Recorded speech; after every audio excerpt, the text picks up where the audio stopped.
Tonight on Newscenter, police gear up for a safe homecoming weekend. Homecoming floats prepare to make their debut.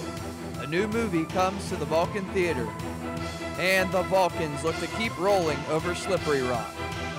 Newscenter starts right now.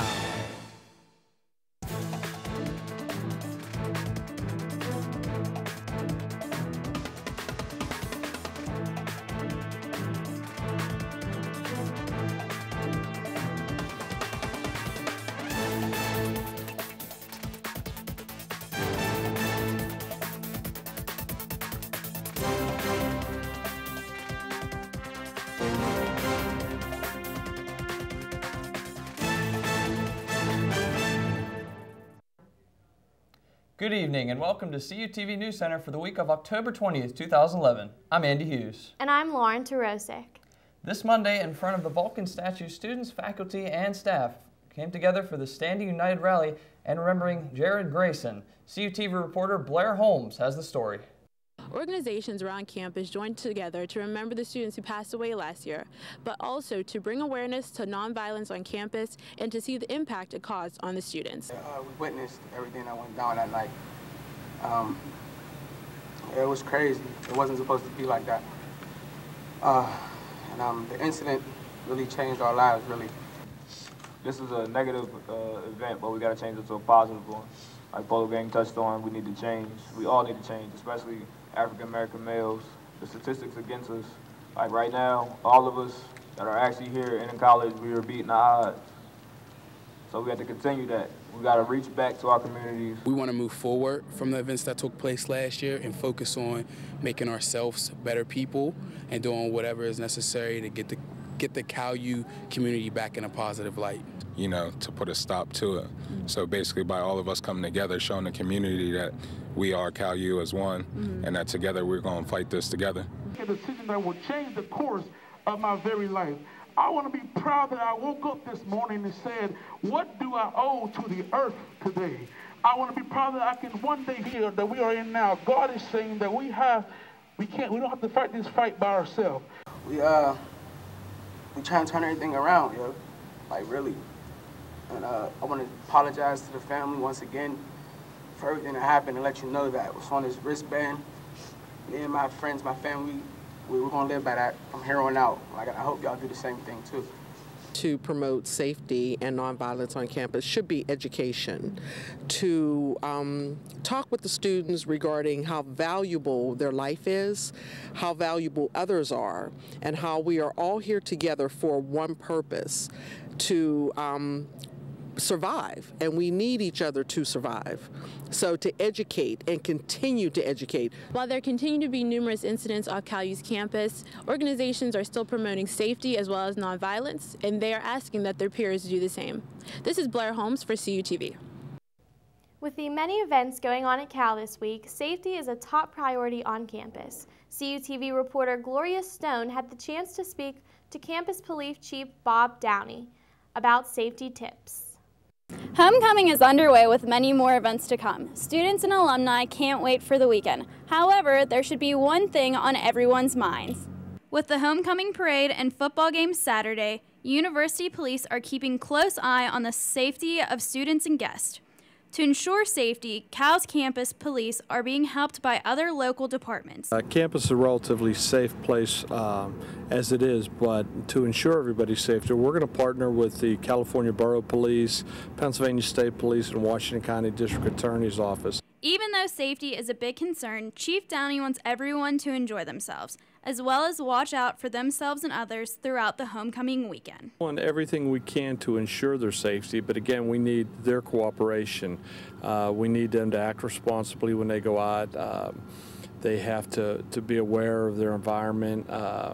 We request that they, if they're going to have a party, enjoy themselves, but do it in moderation, and make sure that nobody does drink and drive. That's one of our agendas for this week. If you or someone you know has an emergency, you can contact University Police at 724-938-HELP or dial 911. I'm Gloria Stone for CUTV Newscenter. Although the Homecoming Parade is one of the most popular events at Homecoming, there are many other important events that have gone on throughout the week. I got a chance to talk to Melissa Dunn, CalU's Homecoming Coordinator, about some of the other festivities during the week. That time of year is here once again. Homecoming Week 2011 kicked off on October 16th with the Zumbathon. Some other traditional events included a concert by the Pittsburgh Symphony Orchestra, a DJ dance party, and the ever-popular announcement of the Homecoming Court. Melissa Dunn, the Homecoming Coordinator, talks about some of the new twists in this year's events. Yes, each year we try to make sure that we listen to what the students want and try to add in some different things. This year we bought a Plinko board, the popular game from The Price is Right, and we've been taking that around campus and giving away t-shirts and different homecoming memorabilia. Also, this year we're adding a portable ice rink to kind of go along with the Around the World theme, and that'll take place on Friday at 1 o'clock on Natali Turf. This year's homecoming is Around the World, which was chosen over many other themes. The students pick the theme. What we do is I have a committee of about 18 people that has 4 students on it from the major programming boards on campus. We gave them a list of themes, things that we've done in the past, and then things that have been popular on other campuses. With that committee narrows it down to 3, and then we put it out for the students to pick, and that's how they came to Around the World. Although all of the events have been successful so far, Dunn feels that one event stands out more than the others. By far bingo, to be honest with you. On Monday night we play bingo for cash. This year we gave away $1,000, and we had like 320 students come into the Performance Center and play bingo.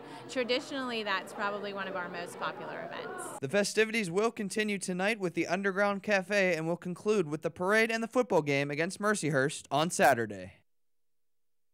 The homecoming bonfire scheduled for Wednesday was canceled due to inclement weather. The event was moved to the Natali Performance Center. Joy LeViere has the report. It's that time of year. The campus is buzzing, and signs, like the one right behind me right here, litter the landscape as the race for the 2011-2012 Homecoming King and Queen is on. This Wednesday, the Homecoming Court was announced at the Natali Performance Center.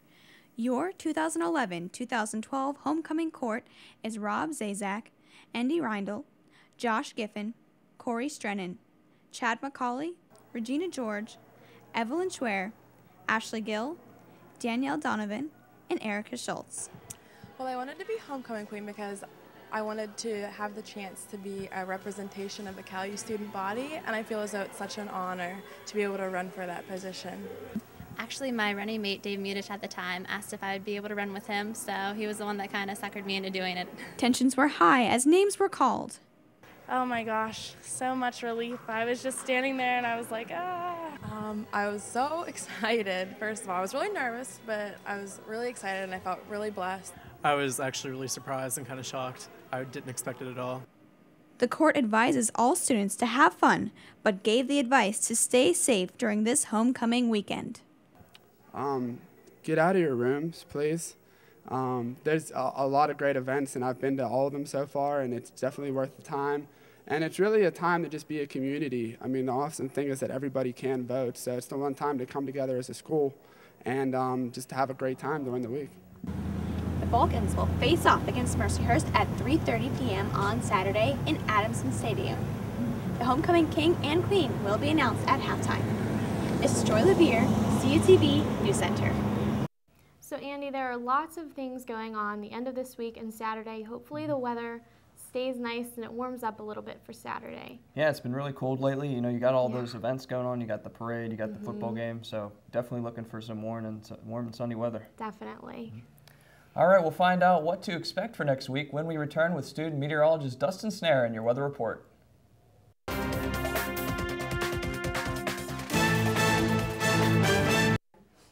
Welcome back to Newscenter. I'm Mirriam Mason with your entertainment report.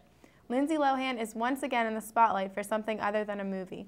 She has violated almost every community service assignment that Judge Sotner has given her. Lohan has already been to jail 4 times and then shortly released due to overcrowding. The decision to whether or not put her in jail for her 5th time will be held on November 2nd. The only thing her attorney has released is she's human and on probation. Most people on probation don't do things perfectly. Shia LaBeouf got into a violent altercation outside a Vancouver bar last week. The reported incident was not caught on camera. Not only was Shia LaBeouf down on the ground getting punched repeatedly in the head by a drunken man, but the video also shows the actor attempting to fight back. Ultimately, however, he was restrained by a few of his friends.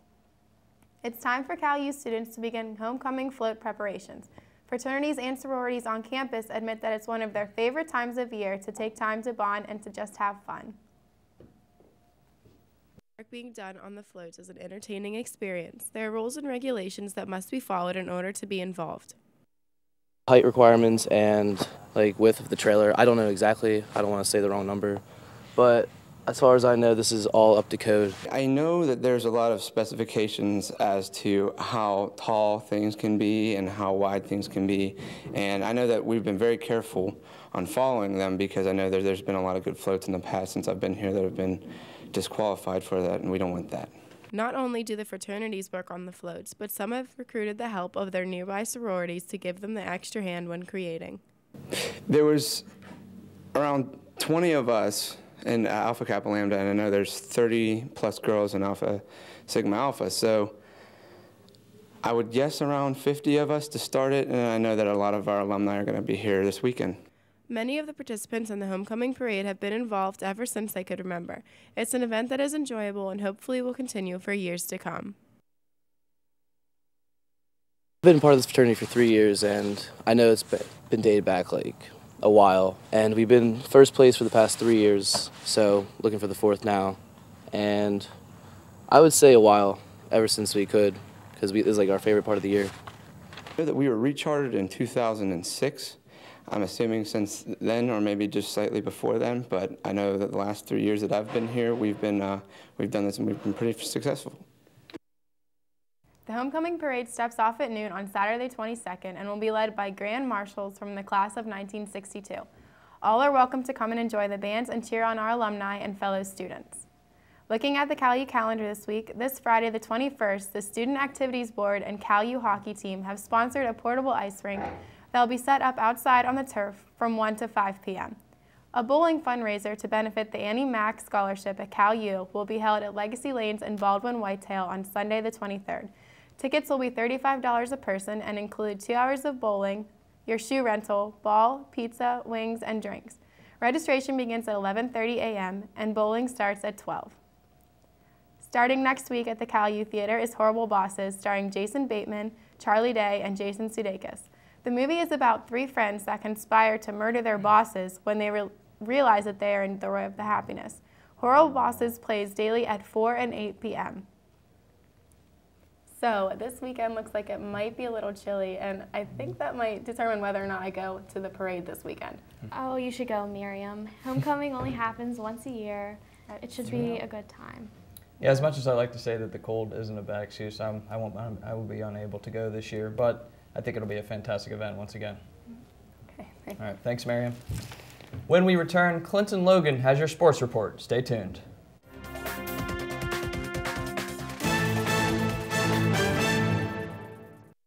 Hello and welcome back to News Center. I'm Clinton Logan with sports. The California Vulcans look to continue their 5-game winning streak as well as an undefeated record in the PSAC West. One team stood in their way, however, as the Vulcans would have to get past one of the toughest defenses in all of Division II.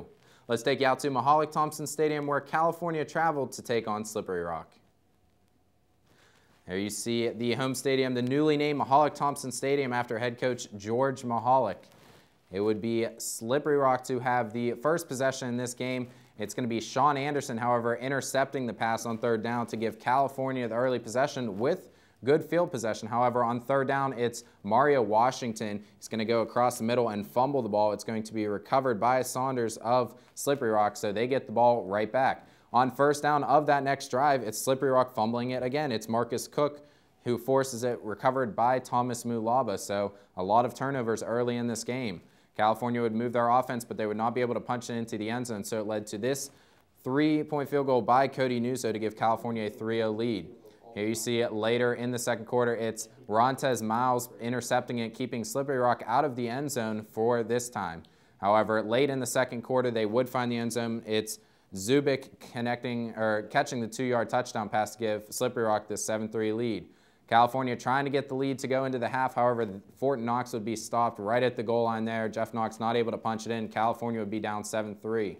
In the second half, it is Jerron James catching the touchdown to give Slippery Rock a 17-3 lead here after they were able to connect with a field goal early in the third quarter. So California needed to play comeback. However, they were not able to do so. It's Brandon Waters with the interception to seal the deal for Slippery Rock. Slippery Rock would remain undefeated in PSAC West action play as they defeat California. California drops out of the rankings, and now they have their first loss. They're going to be tested against Mercyhurst this weekend. One thing the women's volleyball team should have been was tired Tuesday night as they were playing in their third game in 5 days. However, that was not the case as the Vulcans look to make quick work of the IUP Crimson Hawks. Let's take you to Hamer Hall for the action.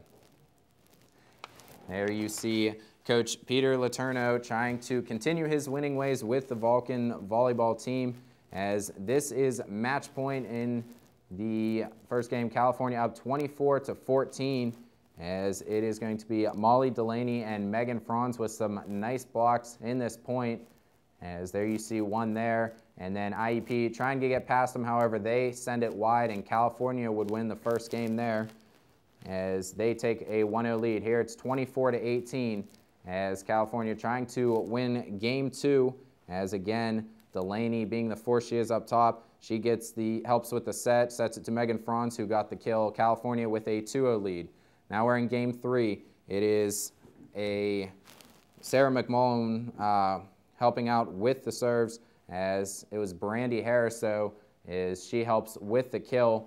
They call her Fireball Harris, as Scott Majeski likes to call her, as she gets set up with the nice kill there to give California a 4-1 lead. And there we see Sarah McMullen with a huge serve there for the service ace, as it was game and match point now. McMullen again with the serve. IUP gets a nice dig. However, they would not be able to stop Megan Franz on this play as you see her get one serve over there, but you give her 2 chances and she gets the kill, and Megan Franz and the California women's volleyball team goes on and they defeat IUP 3-0. There you see Molly Delaney with 6 kills and 12 digs in the competition. Also like to congratulate the men's and women's soccer team, both coming over double overtime wins against Bloomsburg over this past week. But guys, looking into baseball right now, the World Series, it's a big thing going on. The St. Louis Cardinals, who were 10.5 games back in August, now in the World Series, who would have thought, as they take on the Texas Rangers. They actually won last night. They defeated the Rangers 3-2. They're going to try and win game 2 tonight, though, against the Rangers, which is going to be a tough task. I'm rooting for them, Clint. I think they can pull it out. I'm all about the underdog coming in and taking the win, so hopefully they win. Yeah, like you said, St. Louis, 10.5 games back a while ago. Texas has been in the hunt for a long time, so it's definitely going to be a good series. So we'll have to wait and see what happens tonight and go from there. Good to see the NL Central represented in the World Series. For sure. Like you said, I'm rooting for the Cards as well. All right, thank you, Clint. That will do it for this week's edition of News Center. Don't forget, you can check out this week's and previous editions of News Center online at any time. You can visit our page by going to youtube.com and searching CUTV Newscenter. We'll see you next week.